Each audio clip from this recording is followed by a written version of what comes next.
এদিকে ঘন কুয়াশায় আচ্ছন্ন দেশের বিভিন্ন এলাকা, যদিও উত্তরের জনপদেই শীত অনুভূত হচ্ছে বেশি। বিস্তারিত জানাতে যুক্ত হচ্ছেন আমাদের সহকর্মীরা। প্রথমে যাচ্ছি পঞ্চগড়ে, সেখানে রয়েছেন সহকর্মী সরকার হায়দার। হায়দার, শুভ সকাল আপনাকে। পঞ্চগড়ের আজকের শীতের পরিস্থিতি কেমন দেখছেন, একটু জানাবেন।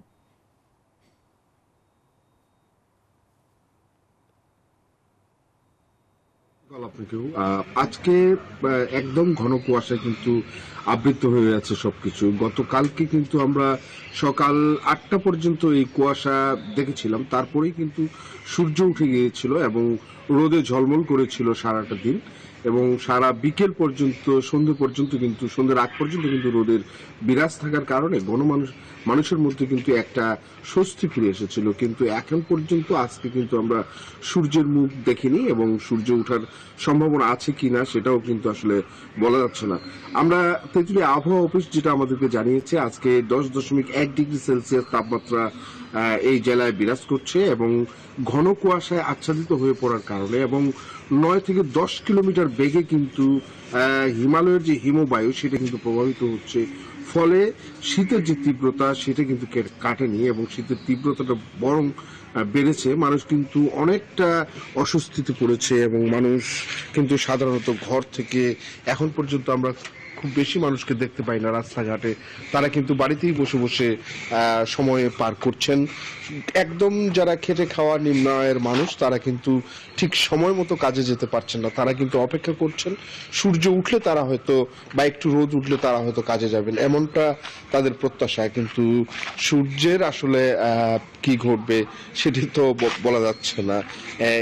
আর এই যে শীতজনিত যে রোগ সেটা আবার আরো 2-1 দিনের যে প্রবাহ, শীতের যে প্রবাহ সেটাতে কিন্তু আরো শীতজনিত রোগ নতুন করে আবার দেখা দিয়েছে এবং বিশেষ করে শিশু এবং বয়স্করা কিন্তু সর্দি, কাশি, ডায়রিয়া, নিউমোনিয়া ইত্যাদি রোগে আক্রান্ত হচ্ছেন। হাসপাতালগুলোতে আমাদেরকে যেটা জানিয়েছে হাসপাতাল সূত্রগুলো সেটা হচ্ছে যে সেখানে কিন্তু বিভিন্ন বয়সী রোগী কিন্তু ভর্তি হচ্ছেন। তো এই ছিল আমার কাছে সর্বশেষ। আমি যাচ্ছি কুড়িগ্রামে আমাদের সহকর্মী সূর্য অপেক্ষা করছেন শীতের খবর জানানোর জন্য। সূর্য,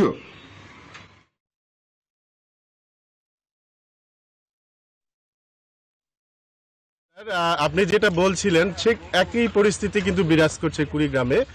আমরা গত 5 দিন পর গতকাল আমরা প্রথম সূর্যের দেখা পেয়েছি। প্রায় 9টার দিকে সূর্য উঠেছে, বিকাল 4টা পর্যন্ত আমরা সূর্যের দেখা পেয়েছি। 4টার পর থেকে আবার কিন্তু পরিস্থিতি অবনতি ঘটেছে। এই বিকাল থেকে সকাল পর্যন্ত এখন পর্যন্ত কিন্তু আবহাওয়া কিন্তু খারাপের দিকে আছে। আমরা আবহাওয়া অফিস সূত্রে আমরা জানতে পেরেছি আবহাওয়া আস্তে আস্তে উন্নতি লাভ করছে। গতকাল 11.4 ডিগ্রি সেলসিয়াস থাকলে আজকে কিন্তু 11.5 ডিগ্রি সেলসিয়াস অবস্থান করছে। এই রকম যখন অবস্থা, তার মধ্যেই যেহেতু এখন বোরো চাষের ধুম পড়েছে, এই শীতকে উপেক্ষা করেই কর্মজীবী মানুষ কিন্তু বাধ্য হচ্ছেন এই ঠান্ডার মধ্যে জমিতে নেমে কাজ করতে। যেহেতু বোরের মৌসুম প্রায় শুরু করে ফেলেছে, সবাই পিছিয়ে থাকলে ঝামেলা হবে, এই কারণে মানুষ মাঠের মধ্যে অনেক কষ্টের মধ্যে তারা কিন্তু কাজটা করছে। এছাড়াও আমরা ছিন্নমূল এবং যারা কর্মজীবী মানুষ আছে তারাও কিন্তু বাইরে বের হয়েছে পেটের সন্ধানে।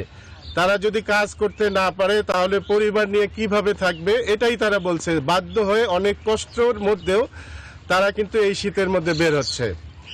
এই রকম অবস্থা চলছে কুড়িগ্রামে। এখন আমরা চলে যাব মৌলভীবাজারে সিরাজের কাছে, সেখানকার শীতের পরিস্থিতি জানতে। সিরাজ,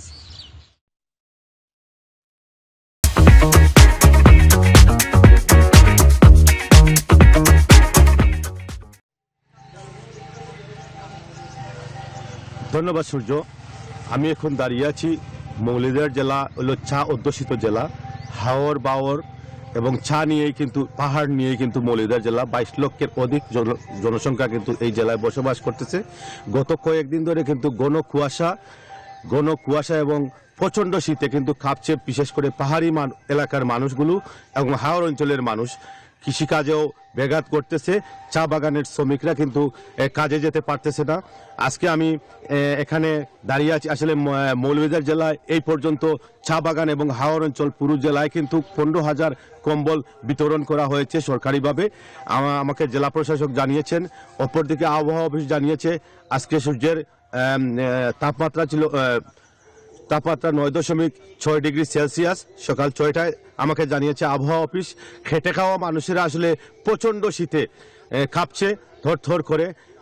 খেটে খাওয়া মানুষ এবং শ্রমিকরা আমাকে জানিয়েছেন তারা আসলে শীতবস্ত্র পাচ্ছেন না সঠিকভাবে, এবং শীতে কিন্তু তারা ঘরে এবং বাইরে দুটো জায়গায় কিন্তু তারা প্রচণ্ড কষ্টে দিন যাপন করছে। আমি একজন চা শ্রমিকদের সাথে কথা বলবো, আসলে তারা চা বাগানে কি অবস্থায় এই শীতের মধ্যে তারা কিন্তু সময় কাটাচ্ছেন। তিনি বলবেন আসলে কি অবস্থায় তারা আছেন। আমরা বহুত ঠান্ডায় আছি, শীত যেমন পড়ছে, কাজ কাম করতে পারি না, খাইতেও পারি না, কিচ্ছু না। এটার লাগে আমরা কাজে যাওয়াও এক এক সময় কষ্ট হয়। যেমনটি শুনছিলেন আসলে পাশাপাশি মানুষের পাশাপাশি কিন্তু আসলে এখানকার মানুষজন কিন্তু আপনার গৃহপালিত পশু পাখি নিয়েও কিন্তু বিপাকে পড়েছেন এই প্রচন্ড শীতের মধ্যে। আমি কথা বলবো আরেকজনের সাথে। ভাই, কি অবস্থা আপনাদের পশু পাখি বাচ্চা কাচ্চা নিয়ে কি অবস্থায় আছেন শীতের মধ্যে? খুব অত্যন্ত কষ্ট, অত্যন্ত কুয়াশা, এবং আমাদের শীতে খুব কষ্ট করতেছি। চা বাগানের লোক, পাহাড়ি এলাকার লোক, এইভাবে আমরা কষ্ট করে দিন যাপন করতেছি। বাইরে এবং বাড়ি তো খুব ঠান্ডার জন্য আমাদের বাচ্চা কাচ্চা অসুখ হচ্ছে। আমরা নিজে শীতবস্ত্র কি আপনারা পেয়েছেন সরকারিভাবে? না, কোনো কিছু পাই নাই। আমরা মনে করেন শীতের জন্য খুব অনাদায়ে দিন কাটাইতেছি, খুব কষ্ট, এবং মায় মুরব্বী যারা আছে এরা অজু গোসল করতে পারতেছে না। আসলে যেমনটি শুনছিলেন চা শ্রমিকরা কিন্তু জানিয়েছেন আমাকে এই বিষয়টা। আসলে তারা তীব্র শীতে কিন্তু গরম কাপড়ের জন্য কিন্তু তারা যেমন কাজে যেতে বের হতে পারতেছেন না, তেমনি আবার তারা গৃহেও কিন্তু থাকতে পারতেছেন না। আমি এখন যাব মৌলভীবাজার থেকে এই ছিল সর্বশেষ তথ্য। আমি আর একটু জানিয়ে রাখি মৌলভীবাজার হাসপাতালগুলোতে কিন্তু প্রচণ্ড এই শীতে কিন্তু হাসপাতালগুলোতেও কিন্তু রোগীদের উপচে পড়া ভিড় রয়েছে। হাসপাতাল কর্তৃপক্ষ আমাকে জানিয়েছে। আমি এখন যাব রাজবাড়িতে মিঠুন গোস্বামীর কাছে। মিঠুন গোস্বামী শীতের সর্বশেষ পরিস্থিতি জানাবেন রাজবাড়ি থেকে। মিঠুন। ধন্যবাদ সিরাজ। আপনি যেমনটি বলছেন সারা দেশের মতো কিন্তু রাজবাড়ী জেলাতেও যেসব খেটে খাওয়া মানুষ আছে তারা কিন্তু দুর্বিষহ জীবনযাপন করছে। যেহেতু কৃষিপ্রধান একটি জেলা রাজবাড়ী, এ জেলার বেশিরভাগ মানুষই কিন্তু কৃষিকাজের সাথে সম্পৃক্ত। আর এই শীতের কারণে অর্থাৎ খুব রাত থেকে যে কুয়াশা পড়ে সেটি দিনের বেশিরভাগ সময় থাকছে। তবে গত এক সপ্তাহ যে কুয়াশার ঘনত্ব ছিল সেটি কিন্তু আজকে অনেকটাই কমেছে। আমি এই মুহূর্তে রয়েছি রাজবাড়ী জেলার গড়াই নদীর তীরে। আপনারা দেখতে পাচ্ছেন যে নদীর তীরে কিন্তু কুয়াশার ঘনত্ব অনেকটাই কম, তবে মাঠে কিন্তু এখনো ফসল রয়েছে, যার কারণে সেই ফসল পরিচর্যায় কৃষকরা ব্যস্ত সময় পার করছে।